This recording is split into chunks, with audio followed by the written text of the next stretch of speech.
Malsay na yayaman sa 2024. Year of the Rat. Kung ikaw ay sinilang sa 1912, 1924, 1936, 1948, 1960, 1972, 1984, 1996, 2008, o 2020, ikaw ay kabilang sa Year of the Rat. Mahilig sa material possession ng mga rat kaya masisipag ang mga ito para makabili ng gusto nila. Matipid pero hindi naman kuripot na patatawag. Dahil dito, lagi nilang gustong may laman ng kanilang ATM. Madaldal din ang mga rat kaya nakakatuwa silang kasama sa mga gatherings or event. Sa charity or finance o kahit ano tungkol sa pera, ang madalas na trabaho ng mga rat ay tungkol sa money makers. Ayaw nila ng masyadong drama at gusto nila ay matapos agad ang kanilang sinisimulan.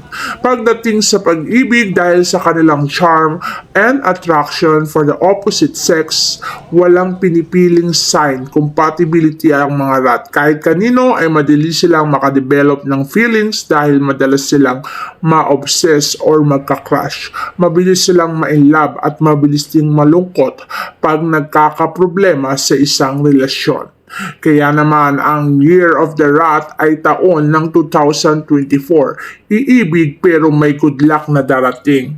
Kaya naman sa unang quarter, stable ang magiging taon nila pagdating sa pera. Meron mang ups and down pero hindi gaanong malaki ang epekto nito sa kanilang buhay. Sapagkat ang mga ups and down na yan ay magsisilbing paraan o dahilan para magpatuloy sila at simulan nilang mamuhay sa mga bagay na gusto nilang makamit sa buhay, kung kaya sa 2024 sila ay magtatagumpay.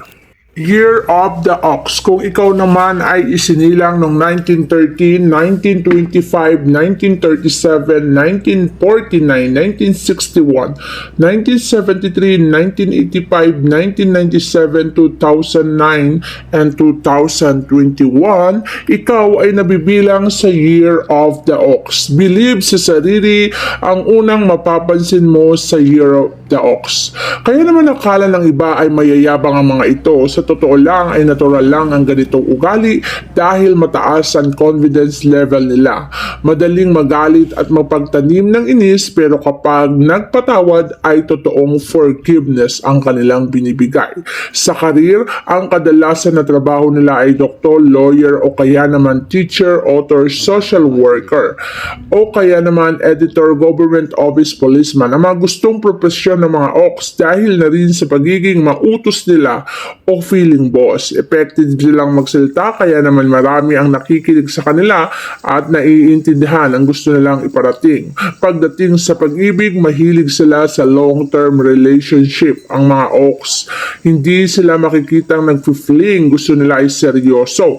Ang kanilang taon sa 2024 ay may peace and harmony. Mangunguna sila sa larangan ng mga bagay na ginagawa nila sa taong 2024. Dahil dito, mararamdaman nila ang relaxing life pagtapos ng gulo sa unang quarter sa 2024. Pero pagdating ng second quarter, mai-enjoy na nila ang buhay pamilya at pati na rin ang kanilang karir. Makakapundar sila ng marami sa taong 2024 dahil na rin sa kanilang pagsusumikap at sa kanilang pagpupursige ay makakamit nila ang mga bagay na ninanais nila hanggang unti-unti nilang makuha ang mga ito. Kabilang ka sa Year of the Tiger kung ikaw ay sinilang ng 1914, 1926, 1938, 1950, 1962, 1974, 1986, 1998, 2010, and 2022. Isa sa mga powerful sign ng Tiger ay ang kanilang authoritative nature. Madalas silang magkaproblema sa mga mas nakakatanda o mas nakakataas na posisyon dahil hindi mabilis maniwala sa rules ang mga Tiger. Kaya madalas ay mali ang nagiging desisyon sa buhay.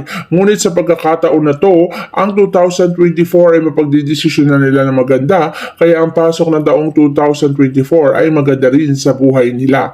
Magpapalakas ito ng bilib o paniniwala ng Diyos dahil dito sa nagpapadaan sa pagsubok kahit gaano ng pagsubok sa paniniwala nila ay ito'y makakamtan at mapagtatagumpayan. Kaya naman sa pagtatagumpay, simulan ng kanilang tagumpay sa larangan ng pagninegosyo, sa larangan ng finances, magtatagumpay sila sa taong 2024. Year of the Rabbit. Kabilang ka sa Year of the Rabbit kung ikaw ay sinilang ng 1915, 1927, 1939, 1951, 1963, 1975, 1987, 1999, 2011, and 2023. Puno ng pangarap ang mga Year of the Rabbit o mga rabbit na yan mula pagkabata hanggang pagtanda. Kahit na may maganda silang trabaho ay tuloy-tuloy pa rin silang nagnanais na magkaroon ng extra income. Talentado ang mga rabbit kaya marami ang natutuwa kapag sila ay kasama sa isang party. Ang kanilang buhay career ay pagiging business-minded. Mahilig sa business kaya naman sa edad nila ay nagdidesisyon na nilang magnegosyo kahit sa murang edad. Ang pag-ibig naman nila ay talaga namang pangmatagalan. Nagbibigay ng passion and enthusiasm sa buhay ang mga rabbit. Sila ang magpupush sa lahat ng mga gustong gawin ng rabbit para maging matagumpay. Pagdating sa larangan ng kanilang buhay, sila ay magtatagumpay sa taong 2024. Tama lang ang dating ng taon na to dahil hindi masyado ang naging taon nila nung nakaraang taon, hindi masyado maganda. Ngunit sa 2024 dahil sa kanilang hard work, patuloy na pagpupursigi, siguradong matutuloy ang swerte at ang pag-iimbes nila ay magpupunta o magbubunga sa isang maganda.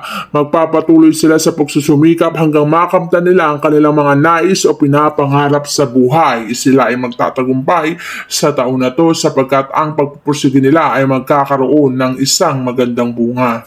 Year of the Dragon, kung ikaw ay sinilang sa taong 1916, 1928, 1940, 1952, 1964, 1976, 1988, 2000, 2012, and 2024. Ikaw ay nabibilang sa Year of the Dragon. Ang mga dragon ay natural na mga energetic.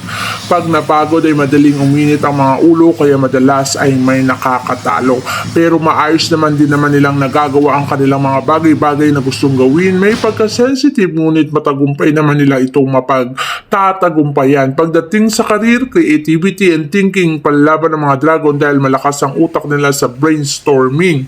Artist ang mga dragon, kaya naman ang born leader at pagiging team leader ang magtatagumpay ngayong mga taong 2024 at kabilang dyan ang mga dragon. Sa 2024, sobrang magagamit niya ang kanilang analytical skills o analytical mind. Magkaka-project ka na kailangan ng yung tip knowledge. Ang project na yan ang magbibigay sa iyo ng tagumpay. Kaya naman magtutuloy-tuloy ang biyaya sa taong 2024.